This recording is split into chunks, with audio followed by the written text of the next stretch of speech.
জীবনে বড় ভয়। আমার উম্মত ইহুদি খ্রিস্টানদের সাথে মিশে যাবে সমান সমান, একেবারে ওরা যা করবে ওরাও তাই করবে। ডান হাতের বিঘত যেমন বাম হাতের সমান। আমার উম্মত অন্যায়ে মিশে যাবে ইহুদি খ্রিস্টানদের সাথে তেমন সমান সমান। ডান পায়ের জুতা যেমন বাম পায়ের সমান, বাম পায়ের জুতা যেমন ডান পায়ের সমান, এটা যেমন সমান সমান অন্যায়ে, অবিচারের, দুশ্চরিত্রে, কৃষ্টি কালচারের নিয়ম নীতিতে আমার উম্মত মিশে যাবে তাদের সাথে সমান সমান।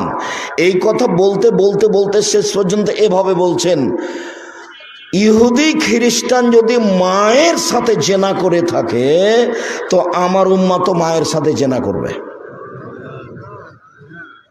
আমার উম্মত এত নিচে নেমে যাবে। তো নিয়ম নীতিতে, কৃষ্টি কালচারে তাদের মতো হয়ে যাবে।